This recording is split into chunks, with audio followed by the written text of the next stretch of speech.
Bismillahirrahmanirrahim. Assalamualaikum warahmatullahi wabarakatuh.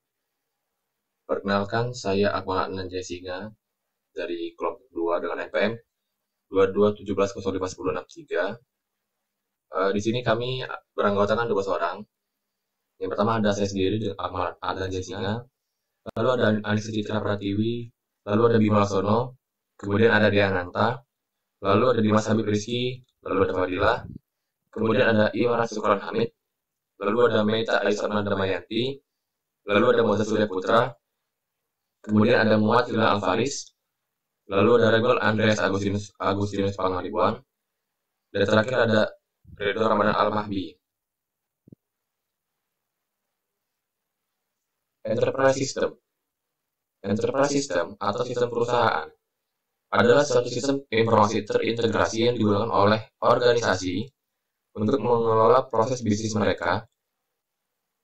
Enterprise System mencakup berbagai fungsi seperti manajemen keuangan, manajemen rantai pasokan, manajemen sumber daya manusia, manajemen persediaan, manajemen produksi, dan lain sebagainya.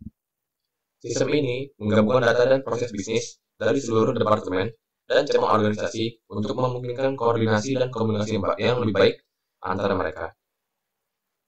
Enterprise System dirancang untuk meningkatkan efisiensi dan efektivitas organisasi dengan mengoptimalkan proses bisnis dan mengurangi biaya operasional. Dalam implementasinya, Enterprise System biasanya terdiri dari beberapa modul atau aplikasi yang saling terintegrasi dan menyediakan fungsionalitas yang berbeda.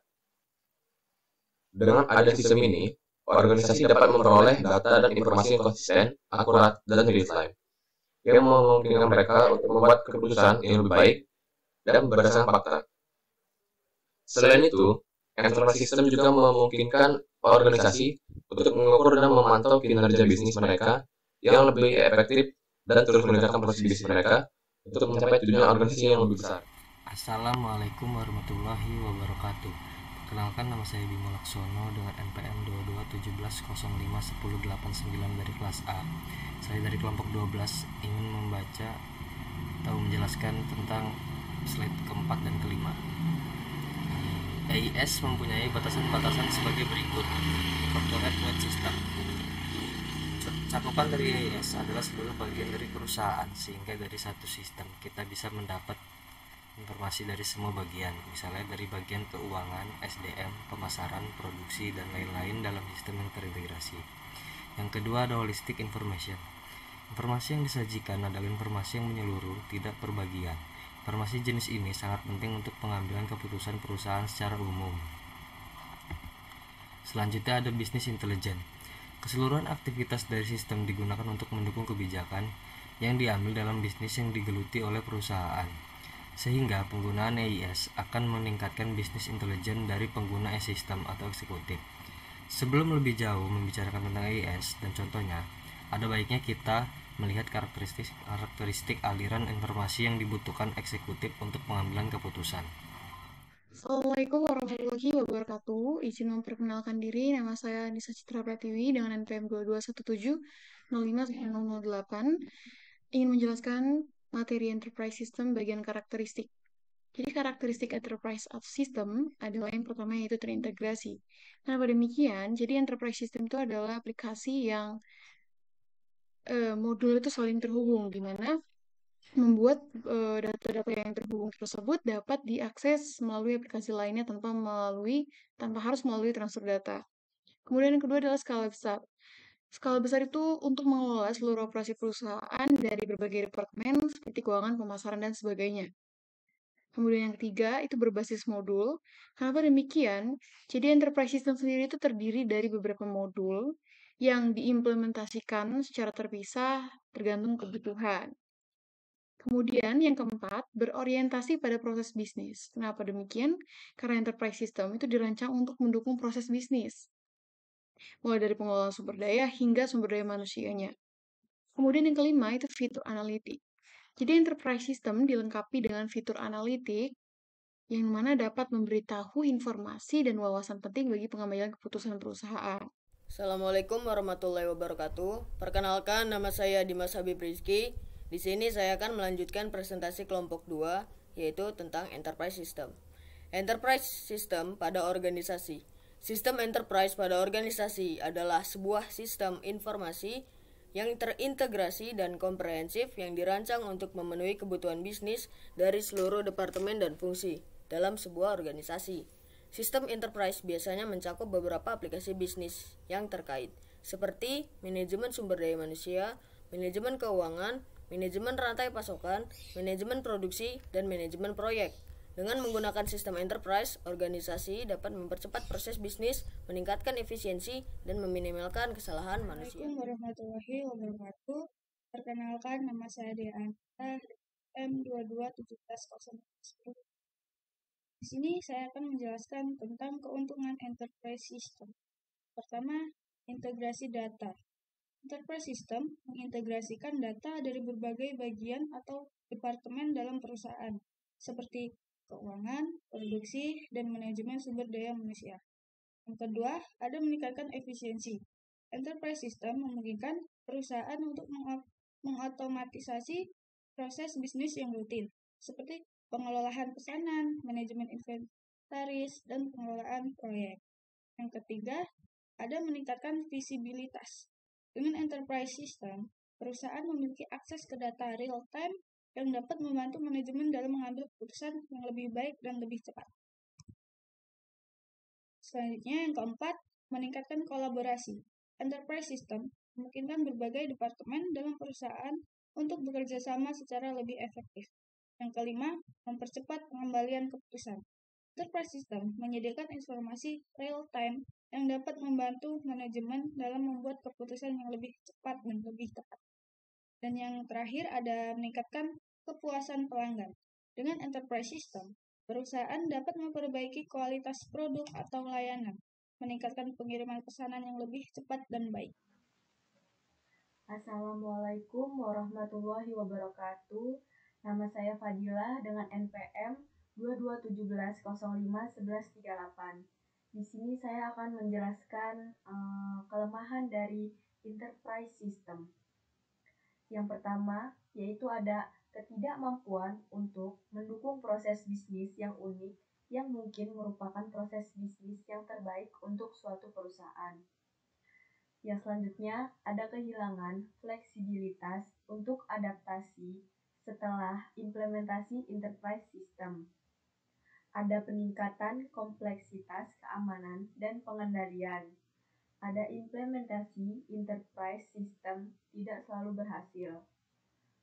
Selanjutnya, ada praktek terbaik dalam enterprise system yang dapat dimiliki oleh setiap perusahaan. Yang terakhir, ada enterprise system sulit untuk diadaptasikan pada masa implementasi yang lama dan tidak memenuhi semua kebutuhan perusahaan, dikarenakan enterprise system dibuat untuk tipe perusahaan yang umumnya ada. Halo, izin memperkenalkan diri, nama saya Regul Andres Agustus Pangaribuan dengan NPM 2217051084 dari kelas A, program S1 Ilmu Komputer, mata kuliah Pengantar Sistem Informasi. Di sini saya akan menjelaskan pada bagian TPS atau Transaction Processing System. Transaction Processing System adalah sistem komputer yang dirancang untuk mengumpulkan, memproses, dan menyimpan transaksi bisnis dalam waktu nyata. Transaksi bisnis dapat berupa penjualan, pembelian, pengiriman, penerimaan, pengeluaran, dan sebagainya. Di sini TPS digunakan dalam bisnis untuk memudahkan pengelolaan dan pelacakan transaksi bisnis secara efisien dan akurat. Dengan menggunakan TPS, perusahaan dapat menghasilkan laporan keuangan secara akurat dan segera mengurangi waktu yang dibutuhkan untuk menyelesaikan transaksi dan meningkatkan efisiensi operasional. Assalamualaikum warahmatullahi wabarakatuh. Perkenalkan, nama saya Imran Syukron Hamid dengan NPM 2257051001. Di sini saya akan menjelaskan materi PPT dari slide 13 dan 14. Traditional Transaction Processing Method. 1. Pemrosesan batch. Yang pertama adalah transaksi bisnis diakumulasikan selama periode waktu tertentu dan kemudian diakumulasikan sebagai satu batch harian, mingguan, atau 2 mingguan. Kedua, beberapa panduan antara suatu peristiwa dan pemrosesan akhir dari transaksi terkait. 2. pemrosesan transaksi online atau OLTP. Yang pertama, transaksi langsung diproses sehingga didapati data terkini, lebih cepat dan lebih efisien. Banyak perusahaan menggunakan internet untuk menangkap dan memproses data transaksi seperti pesanan, pelanggan, dan informasi pengiriman dari aplikasi e-commerce. Selanjutnya, dapat memproses data olah dan tentang transaksi, mempertahankan tingkat akurasi dan integritas yang tinggi, menghindari memproses transaksi penipuan, menghasilkan respon dan laporan penggunaan yang tepat waktu, meningkatkan efisiensi tenaga kerja, membantu meningkatkan layanan pelanggan, membantu membangun dan mempertahankan loyalitas pelanggan, dan yang terakhir mencapai keunggulan kompetitif. Assalamualaikum warahmatullahi wabarakatuh. Nama saya Muhammad Hildan Alfaris dengan NPM 2217051077. Saya akan menjelaskan tentang bagian saya, yaitu tentang tipe sistem TPS.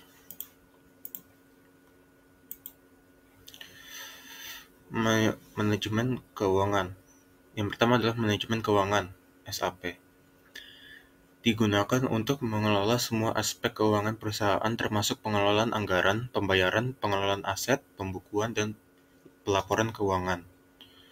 Manajemen sumber daya manusia, SAP, digunakan untuk mengelola semua informasi terkait karyawan termasuk pengelolaan data karyawan, pengajian, manajemen absensi, pengelolaan tunjangan, dan manajemen kinerja. Yang ketiga ada manajemen rantai pasokan. SAP digunakan untuk mengelola seluruh proses rantai pasokan, termasuk pengadaan, produksi, distribusi, pengelolaan persediaan, dan manajemen logistik. Yang keempat ada manajemen produksi. SAP digunakan untuk mengelola seluruh proses produksi, termasuk perencanaan produksi, pengelolaan bahan baku, pengelolaan produksi, pengendalian kualitas, dan analisis efisiensi produksi. Lalu ada manajemen proyek. SAP digunakan untuk mengelola proyek-proyek perusahaan termasuk perencanaan proyek, pengelolaan anggaran proyek, pengelolaan sumber daya proyek, dan pelaporan proyek. Lalu selanjutnya, manajemen penjualan dan pemasaran. SAP digunakan untuk mengelola seluruh proses penjualan dan pemasaran, termasuk pengelolaan pelanggan, penawaran harga, pesanan, dan pelaporan penjualan. Selanjutnya ada manajemen layanan pelanggan. Itu digunakan untuk SAP-nya digunakan untuk mengelola seluruh proses layanan pelanggan, termasuk pengelolaan tiket layanan, pengelolaan penanganan keluhan, kontrak layanan, dan pelaporan layanan pelanggan. Lalu ada manajemen inventaris. SAP digunakan untuk mengelola seluruh proses pengelolaan inventaris termasuk pengelolaan stok, pemesanan, pengiriman, dan pelaporan inventaris. Lalu yang terakhir ada manajemen produksi.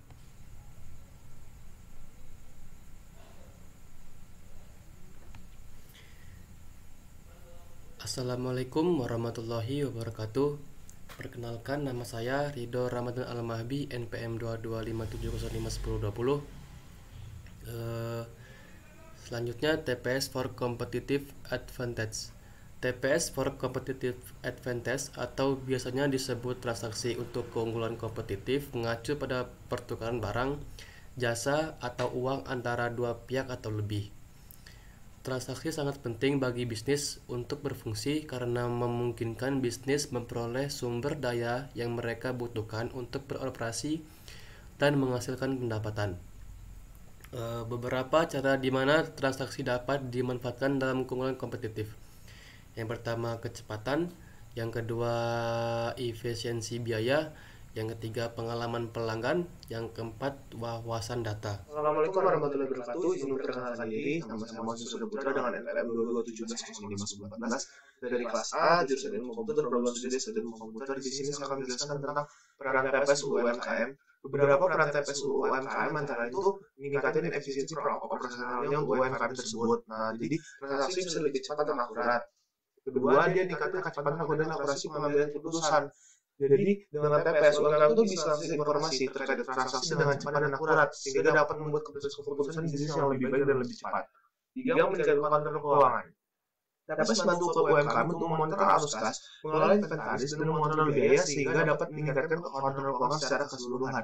Empat, meningkatkan pelayanan pelanggan. Jadi pelanggan itu bisa diproses lebih cepat dan akurat sehingga dapat meningkatkan pelayanan pelanggan secara keseluruhan.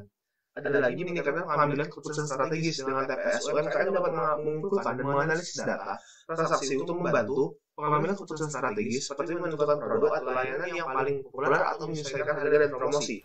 Assalamualaikum warahmatullahi wabarakatuh. Perkenalkan, nama saya Meta Isabna Damayanti dengan NPM 2257051014. Di sini saya akan menjelaskan PowerPoint bagian saya yang berjudul Transaction Processing Cycle. Sistem pemrosesan transaksi adalah sistem pemrosesan informasi untuk transaksi bisnis mulai dari pengumpulan, modifikasi, dan pengambilan semua data transaksi. Selain dikenal dengan nama Transaction Processing System atau TPS, sistem pemrosesan transaksi sering disebut pula sebagai pemrosesan real time. Sistem ini umumnya dipakai dalam kegiatan bisnis untuk mencatat transaksi rutin harian, misalnya pemrosesan pembayaran gaji karyawan, pembelian atau transaksi dengan pelanggan, hingga menghasilkan invoice. Cara kerja sistem pemrosesan transaksi adalah dengan mengolah sejumlah data transaksi bisnis dan kemudian menghasilkan informasi keuangan yang dapat dimanfaatkan. Dalam sistem ini terdapat 3 siklus sistem pemrosesan transaksi. Yang pertama, sistem pengeluaran. Sistem ini mencakup pemerolehan bahan baku, properti, serta tenaga kerja. Melalui pertukaran dengan kas, siklus pengeluaran ditunjang oleh beberapa sistem, seperti sistem pembelian, sistem pengeluaran kas, sistem pengajian, dan sistem aktiva tetap. Lalu yang kedua ada siklus konversi. Siklus yang memiliki 2 subsistem utama, yakni sistem produksi dan sistem akumulasi biaya. Sistem produksi berarti perencanaan, penjadwalan yang berkaitan dengan produksi, sedangkan sistem akumulasi biaya berarti memanfaatkan arus informasi biaya yang ada kaitannya dengan produksi. Lalu yang ketiga ada siklus pendapatan. Siklus pendapatan merupakan siklus yang berisikan penjualan tunai, kredit, penerimaan kas. Proses tersebut berlangsung setelah jual beli. Assalamualaikum warahmatullahi wabarakatuh. Control and manage issue. Salah satu masalah yang sering dihadapi dalam transaction processing system adalah masalah kontrol. Kontrol diperlukan untuk memastikan bahwa transaksi yang dilakukan adalah sah dan sesuai prosedur bisnis yang telah ditetapkan. Untuk mengatasi masalah kontrol dalam transaction processing system, organisasi dapat melakukan beberapa tindakan seperti mengimplementasikan sistem autentikasi dan otorisasi yang kuat, melakukan pemisahan tugas yang jelas antara pengelola transaksi dan penyetuju transaksi. Selain itu, masalah pesan juga bisa menjadi masalah dalam transaksi processing system. Pesan yang tidak jelas atau tidak lengkap dapat menyebabkan kesalahan dalam pemrosesan transaksi atau bahkan membuat transaksi tidak dapat diproses sama sekali.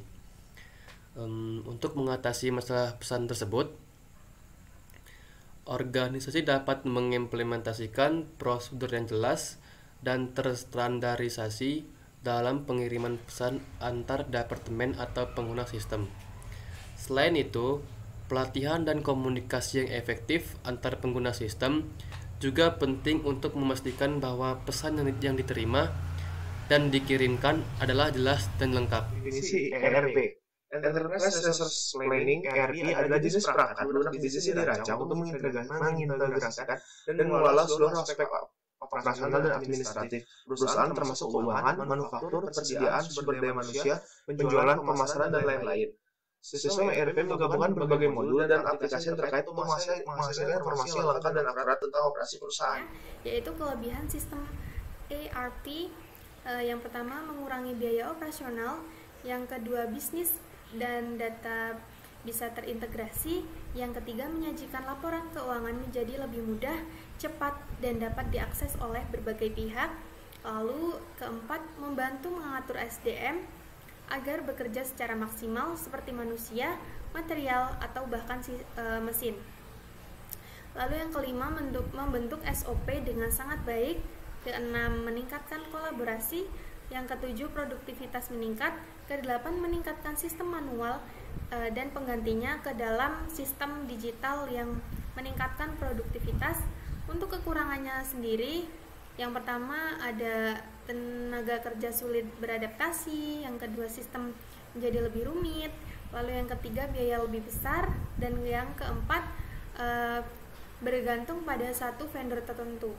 Untuk kekurangan dan kelebihannya yang lainnya ini bisa kita lihat di sini.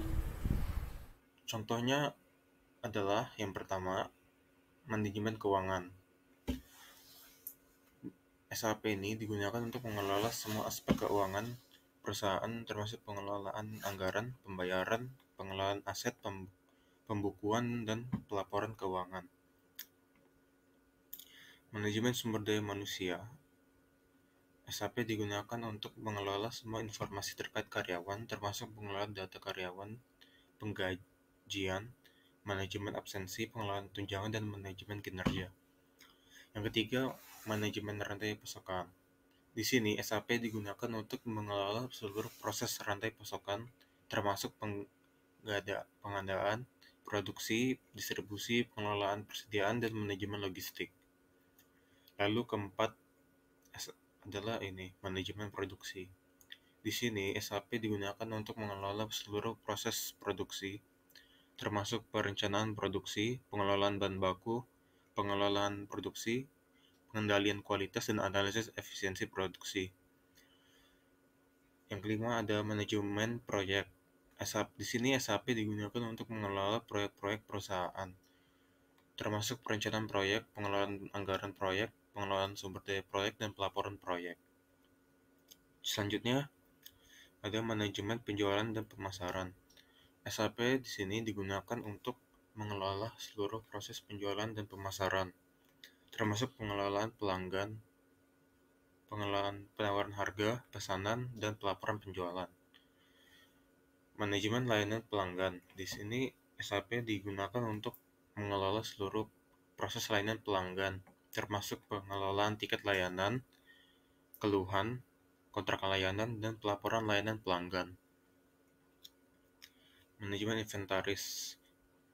SAP digunakan untuk mengelola seluruh proses pengelolaan inventaris, termasuk pengelolaan stok, pengelolaan pemesanan, pengelolaan pengiriman, dan pelaporan inventaris.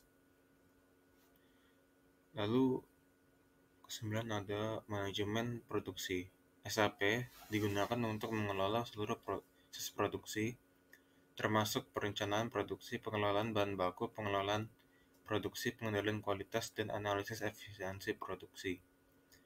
Lalu yang terakhir ada analisis bisnis. SAP di sini menyediakan alat analisis bisnis yang canggih untuk membantu perusahaan dalam mengambil keputusan bisnis yang lebih baik, termasuk pelaporan bisnis, analisis data, dan pengelolaan informasi bisnis. Selanjutnya pada ERP for Competitive Advantage, yaitu ada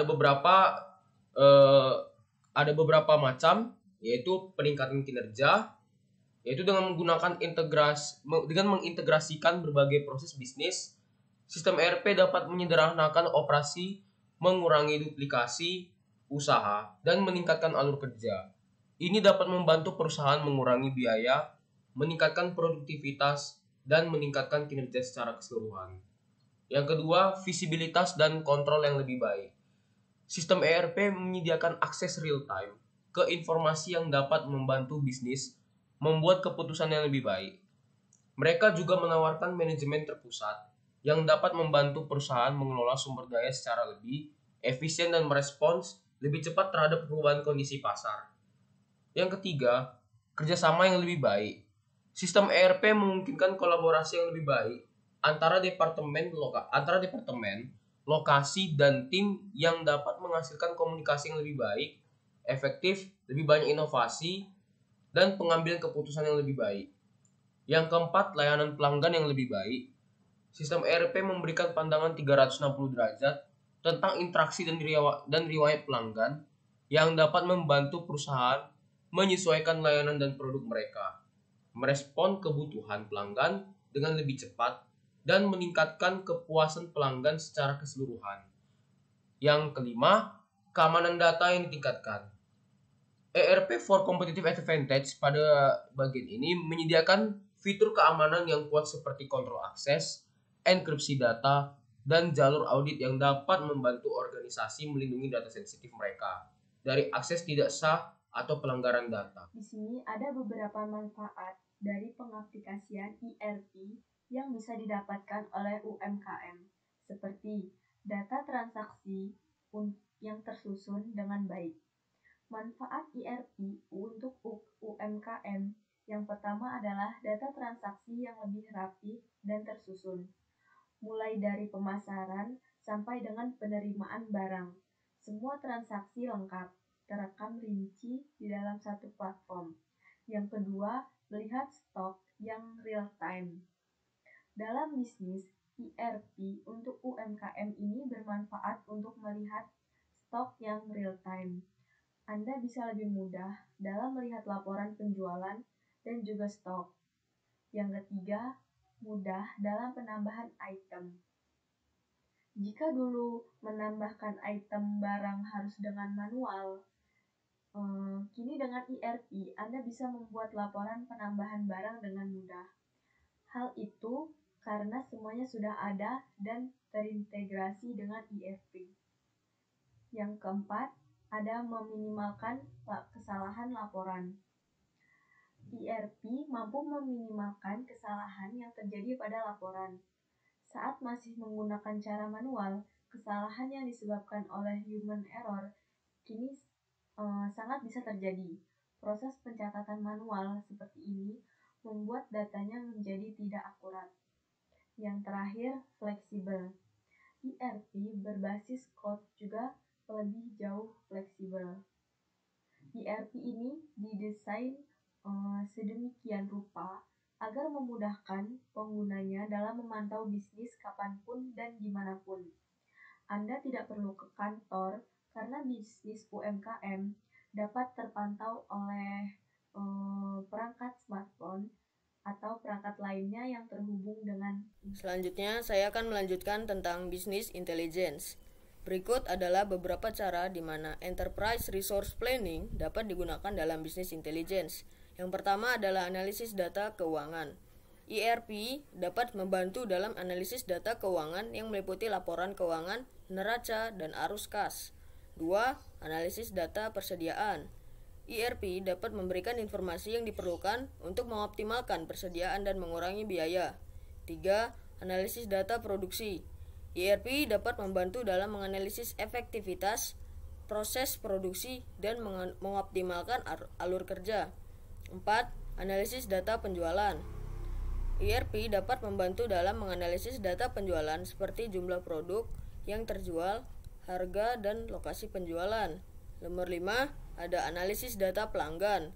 ERP dapat membantu dalam menganalisis data pelanggan seperti preferensi, perilaku pembelian, dan kepuasan pelanggan. Contoh SCM, perusahaan komersial. Setidaknya ada 6 tahap dalam rantai pasokan perusahaan komersial, yaitu sebagai berikut. Yang pertama, pengadaan bahan baku. Yang kedua, pengiriman bahan baku ke pabrik. Yang ketiga, proses produksi di pabrik. Yang keempat, pendistribusian barang. Yang kelima, pedagang retail. Yang keenam, konsumer akhir atau pelanggan. Selanjutnya ada isu global. Isu Global Enterprise System adalah sistem yang digunakan oleh perusahaan global untuk mengintegrasikan berbagai aplikasi dan fungsi bisnis mereka, seperti manajemen keuangan, manajemen rantai pasokan, manajemen sumber daya manusia, dan lain-lain. Sistem ini memungkinkan perusahaan untuk memperoleh visibilitas yang lebih besar atas operasi mereka di seluruh dunia dan meningkatkan efisiensi dan produktivitas dengan mengurangi kerja manual dan mengoptimasi proses bisnis. Sekian.